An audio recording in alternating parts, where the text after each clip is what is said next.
WWJ-TV, Detroit. Now let's look at the fifth day of the Detroit riot. Troopers continued to patrol the deserted streets of the city. This is the night that the rains finally came. And most of the policemen at police headquarters said, why didn't it happen Sunday night? It really poured for several hours. On that horrible first day, we had this tornado watch in the afternoon, and everybody, for the first time in my recollection, was praying for a tornado, or at least the heavy thunderstorms. Dick, you were asking about the federal troops a moment ago. I think this interview, here it is, you'll see. Tonight, yes, it's been raining. It has been quiet. You think the rain will have some effect on the temper of the riot? It has so far for the night. I don't know whether it'll continue or not. Sergeant, you've just recently returned from Vietnam. Could you tell us how it feels to have to come from one zone of combat in a foreign land to one in your own land? It's not a good feeling, not one I'm kind of proud of, but it's a job, it's a duty. They have to be done. Private, could you tell us about your reaction? How does it feel to be on this kind of duty? Well, this is my first actual duty and doing anything with riots, and it's something different. Did you ever expect this kind of call when you joined the service? I expected calls, but it kind of surprised me when I got there that morning, and they said, fall out with all your gear, you're going. And I said, where? And they said, we don't know, but you're going. Private Mays, would you tell us about your own feelings on this? Is this the kind of conditions that you think that should exist in a country like the United States? I don't think it should exist at all. People are supposed to be civilized, you know. They should try to conduct themselves like they're civilized people, you know. People run around the street shooting at each other. I don't know, some of them go in the army, they can shoot better overseas for their country. Instead of standing over there shooting at each other, why don't they go over there and fight? Volunteer for the army, so they can go to Vietnam and fight really where we need it at. Do some good over there instead of over here.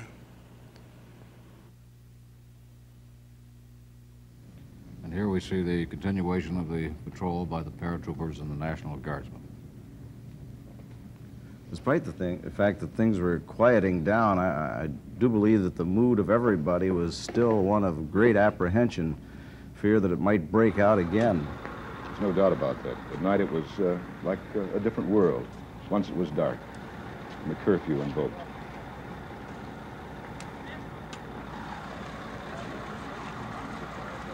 They went over this car with a fine-tooth comb.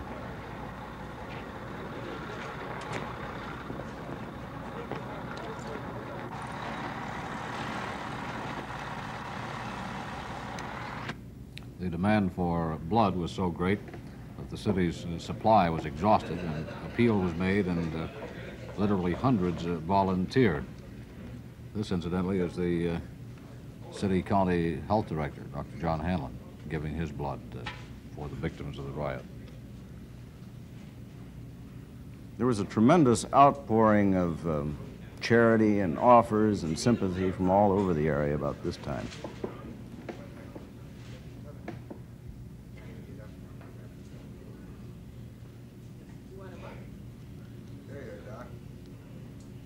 One of the saddest stories, of course, to come out of the rioting in Detroit is the story of the thousands of children left homeless and hungry. Dwayne, I believe you were on the scene for this, Robert. Right, these are some of the relief agencies that have been set up all over the area. This particular one's at the Wayne County shelter, the Wolverine Hotel of Elizabeth and Clitheroe. These are some of the children waiting for food at St. Boniface. I think their faces alone tell the story. This parish was at 12th and Verner.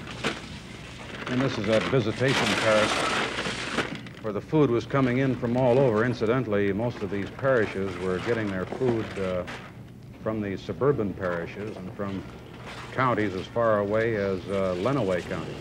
One of the priests who came in to visitation parish here dropped off the food and was going to go back to Lenawee County, and they commandeered his services, and Lenawee County didn't see him again for 3 days. Frankly, I've been waiting here at Northwestern, which has been designated as one of the 4 schools. I've been waiting here since early this morning for a shipment of food to come in. So it's been publicized through the various news media, the radio, television, and people will simply come in and express a need. We do not have very rigid eligibility requirements. In fact, almost none, simply a stated need. You've got all kinds of food coming in, all types. Yes. What sort of things can people be able to pick up here at these centers? Well, there is going to be an assortment of canned goods, shortening, lard, some pastries, I understand, which have been donated by some of the local merchants. You've got milk and bread and yes. all these sort of yes. things. Is there any qualification for anyone in the neighborhood who needs food? Well, as I stated earlier, we will not be able to establish any kind of rigid requirements or eligibility standards. So it will simply be on the basis of people coming in, expressing a need, and our assessing this on a one-shot deal. How long do you expect to be open each day? We expect to operate our centers between the hours of 10 and 6 p.m. We feel that this should be adequate time for people to come in and be able to pick up the supplies. Let me read the wire to you. This is to President Johnson. The catastrophe which has struck the city of Detroit is a disaster by any reasonable definition of that term. Entire blocks have been leveled by fire and pockets of destruction exist throughout the city.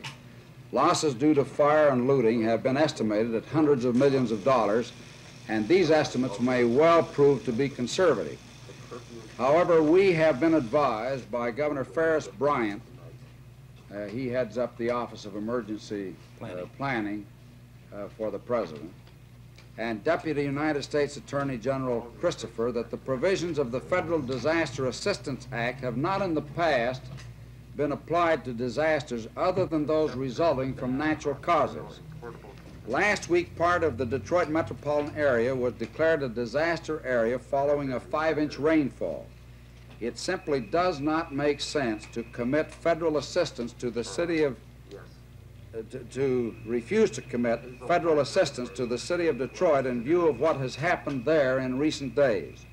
We urgently request that this policy be reevaluated in view of the fact that the statute covers natural disasters, quote, or other catastrophe which in the determination of the President, end quote, warrants special federal assistance, and that such assistance be approved for the city of Detroit.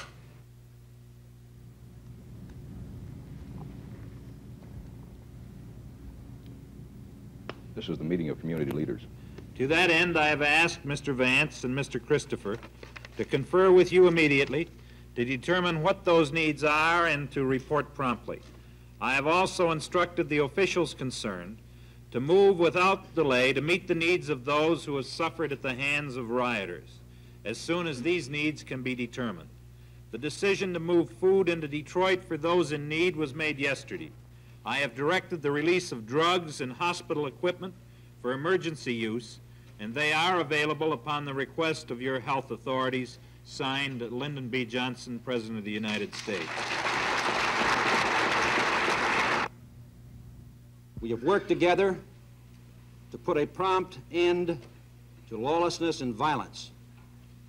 In our society, lawlessness and violence cannot and will not be tolerated.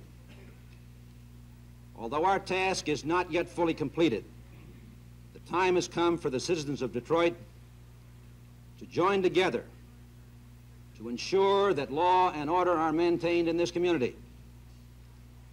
The time has also come for all of its citizens to reunite and rebuild this great city. I gather from what the Secretary said that, and the General said, there's been great improvement. But I also gather that there is still the problem of making certain that we have reestablished law and order in the community and that we can maintain it. I hope this is over, but I am not certain it is over, and I want to make that perfectly clear. We, all of us here today, are witnessing and we are sharing one of the most eloquent expressions of the human spirit. In spite of the tragedy and in spite of the ashes which we also share in common. And that is that in the midst of disaster, the most powerful unifying forces of human life surge forth. And they express themselves in such a way that the barriers and the traditional restrictions of class and of race and color are obliterated.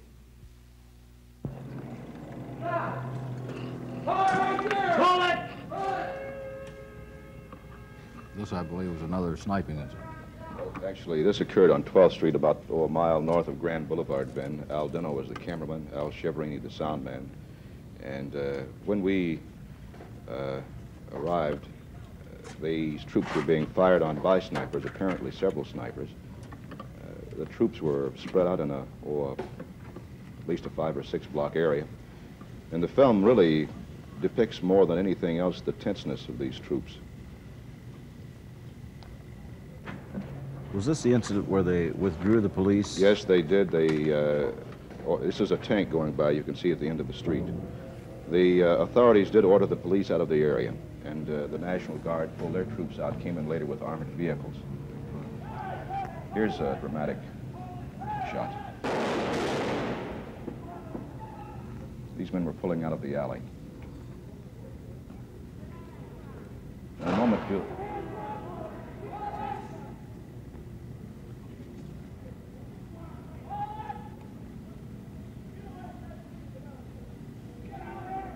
a lot of these shots by the guardsmen at this point were fired in the air. A lot of the fire was not directed directly at these. But you'll see a man move into the street in just a moment in an attempt to shoot one of the men in the car, and his gun jams. This is coming in just a moment. And this man runs to the right here. The guardsman will move out and attempt. Now watch this man move out. His gun jams, and the man escapes. And he returns to cover the building. They're ordering this man up to them now. Now, your used car was pinned down just at this point, was it not? Well, you can say pinned down. I think the truth would be that we were just too frightened to move it.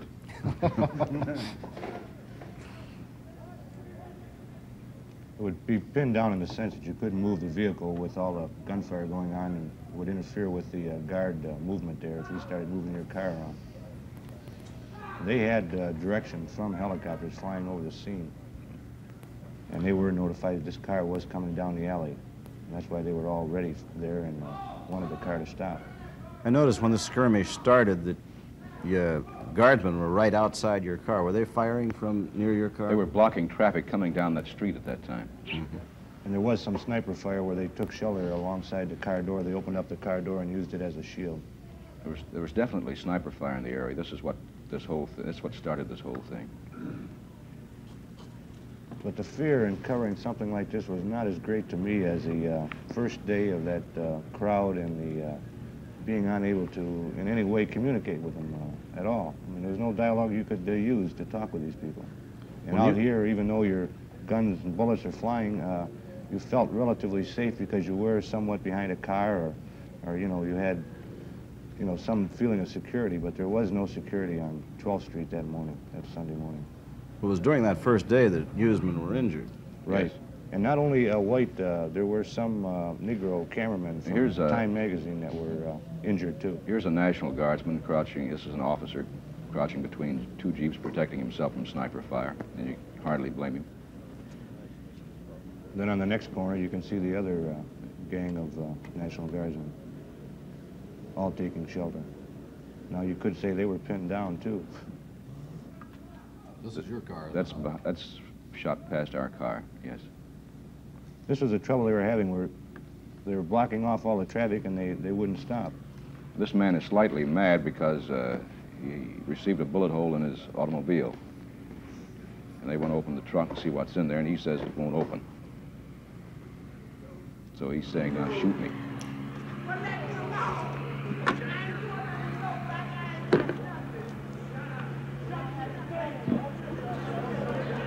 can see by this they have no fear of the gun, the weapons they were just shot at, yet they're still arguing with these guardsmen. And then when it became apparent that the guardsmen felt there was something in that trunk, you can see here that all of a sudden they feel like maybe there's somebody in there, and there's this tenseness again. And at this point, the word came over the radio that they were to move out the National Guard and they were going to bring tanks in. And I believe this vehicle was left there. And you can see the troops getting ready to move out. You hear the helicopter overhead here. There was a few more shots in the distance, which kept them down for another 5 or 10 minutes before they all pulled out. And we shortly thereafter went up in a helicopter, and I'd say an hour later when we got over the area, all was quiet, everything was normal, traffic was moving on the street as if nothing had happened. But the desolation below was something. But the desolation, sure. But the street had been cleaned by now. You can see this is after the cleanup.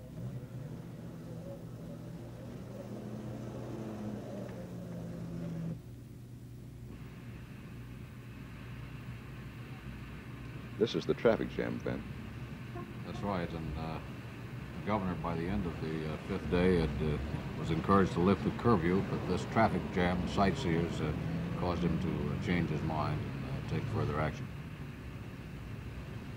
The troubled areas are now being flooded with spectators, gawkers, and photographers. To maintain traffic, permit needed restoration work on public utilities, and the cleaning of streets and sidewalks, the curfew is being reimposed. It will again be from 9 p.m. to 5:30 a.m. until further notice. Gas stations and amusements will be permitted to open only during the non-curfew hours. Because of the lifting of the curfew announced earlier today, police and military personnel will use discretion and understanding in the curfew enforcement tonight. That will be up to the military and the police. What areas are affected by the curfew besides the Riot? Detroit, Highland Park, Camp-Tramick, River Rouge, and Ecorse. Inspector Boyer, how were things on the fifth night of the rioting? Well, things seem to be rather quiet tonight compared to the other nights that we've had here. As a matter of fact, this is the first night that we ourselves here haven't been under fire since the trouble began. How many reports have you had of sniper activity tonight? Relatively few, actually. I think we've had about 7 so far since about noon. Have you had any changes in instructions on comportment in the street, the vehicle operations? We haven't ourselves. However, the National Guard have been ordered to drive with the lights on their vehicles tonight, and there are a lot more of the street lights on now than there have been on previous evenings.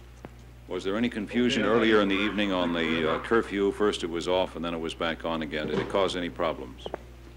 Yes, there was a little confusion about it, but and it caused some traffic problems, traffic jams from sightseers. But other than that, everything went rather smoothly. Does it look like the worst is over? Well, we hope so. Now let's look at Friday, the 6th day of the Detroit riot. This used to be the Superior Beauty and Barber Supply Company on 12th Street. The popping you hear in the background is not gunfire. It's probably caused by exploding cans or bottles in the building. I believe Larry Wardrop, you were on this one. Yes, I was. These flames, as you see later on in the picture, are unbelievable.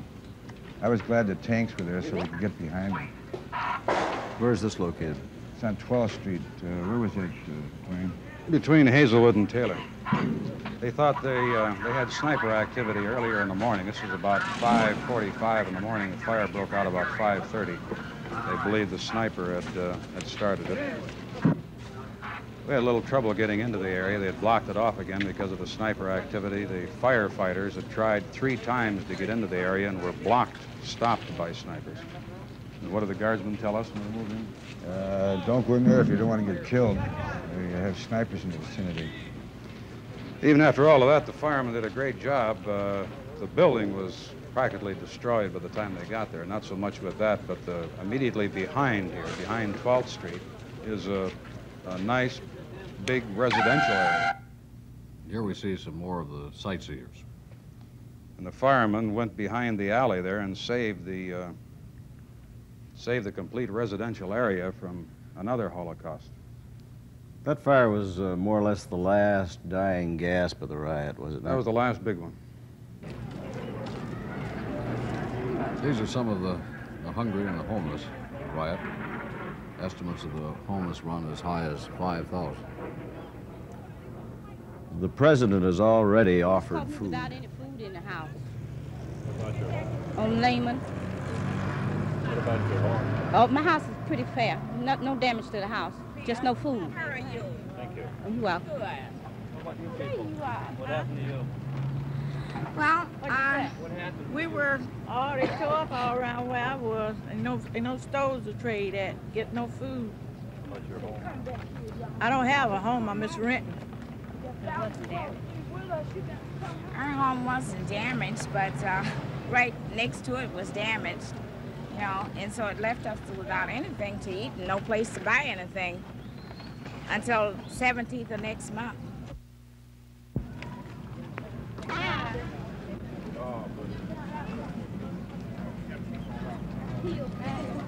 Just ain't got no money and I can't get to work to buy food. Is your house all right? My house is all right, yeah. Just ain't got no money. As you know, the president yesterday sent a wire to the governor and the mayor indicating his determination to help meet the emergency health, food, and safety needs of Detroit, which cannot be met from city and state resources.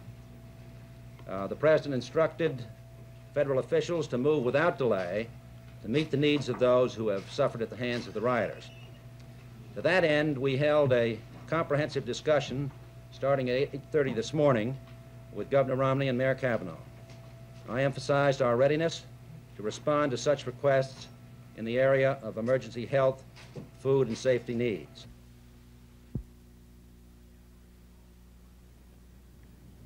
Detroit police officer Jerome Olshovi was among the 41 persons who died in the Detroit rioting.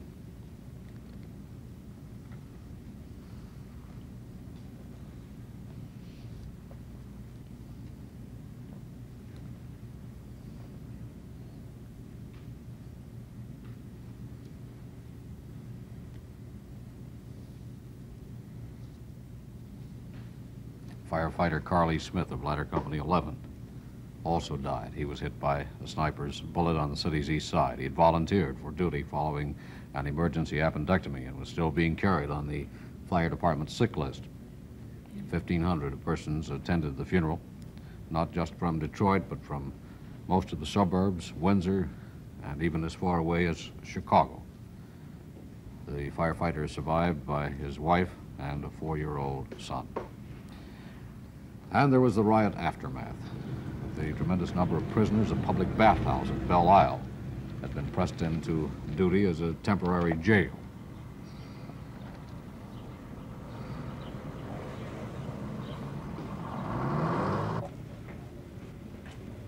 There's shower soap in there. Let's use it.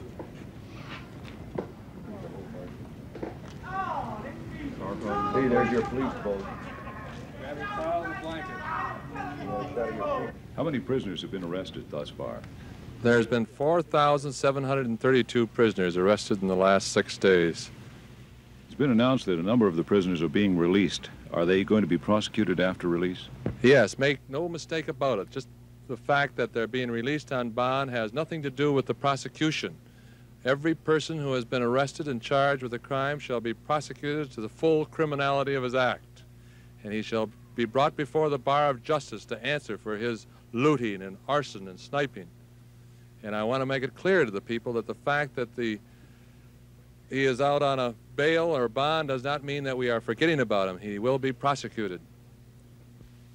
Judge Brennan, how will the courts proceed with the 4,500 prisoners in custody? Well, at this point, we've set up a procedure of handling these cases. First of all, the court is going to be open from 9 to 9. every day for approximately 10 days. The court will be broken up into shifts. Each judge will be assigned a certain number, a certain percentage of the total cases, and prosecutors will be assigned to each courtroom, as will defense attorneys. The clerk's office will be double-staffed at this time, and we are fairly well convinced at this time that the total caseload will be disposed of within 10 days. How many judges will be working on the bench? There'll be approximately 13 judges. We hope to bring in an additional judge, and also 2 judges from our traffic division. Judge Maher and Judge Kerwin will be assisting us. 6 days of curfew emptied many refrigerators of liquid consolation when the curfew was lifted, and the liquor ban lifted in all communities north of 14 Mile Road in Macomb County. Stores were quickly sold out of liquid spirits. We might emphasize that the ban on liquor sales continues in Wayne County.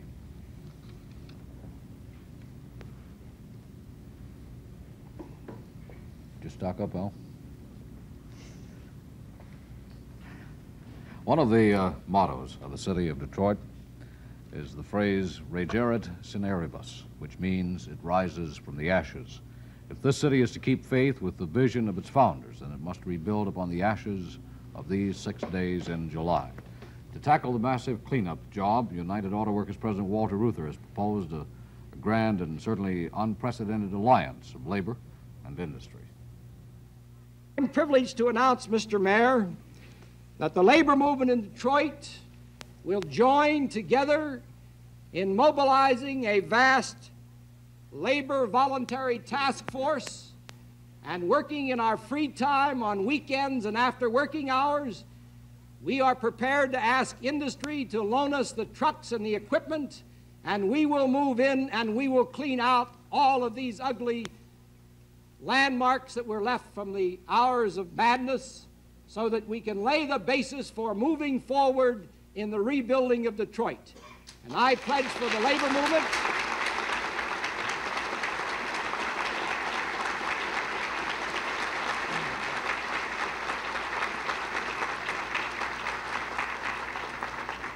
on behalf of the labor movement of this city. I'm privileged to say that we extend to every citizen our hand and our heart, and together we can move forward. And out of this great hour of sadness and adversity, we can build a better, finer Detroit for all of its citizens. Thank you. The debris can be swept from the streets, the tottering hulks of burned-out buildings can be scraped from the lots, and new structures made to rise, but the greater task lies in rebuilding a new spirit of Detroit. I think our purpose in meeting here today is to, at least to start, to pick up the pieces of a very proud city which has been the scene, unfortunately, of this terrible tragedy. There will be a time in the future to look into the causes of the tragedy, and that study will be made. But today our purpose is to mobilize this community into action, and that's why we've called you here today. Because we want today to jointly resolve to build up this city from the ashes of the present conflict into the kind of urban environment in which every man and woman can say with dignity and self-respect that they're proud to be a Detroiter. Ladies and gentlemen, good afternoon.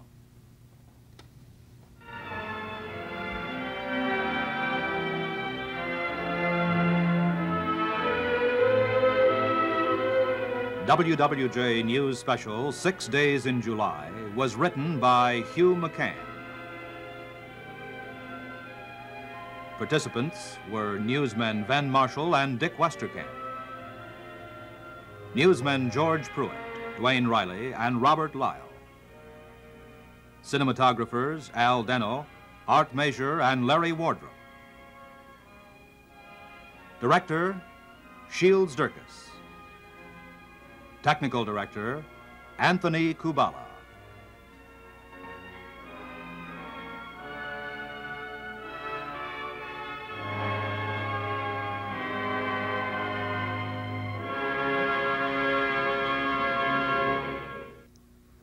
The Detroit Institute of Arts is open again, so you can see the regular art treasures, plus the special exhibits and the Art of India, open 9 till 6 except Monday. WWJ-TV, the Detroit News.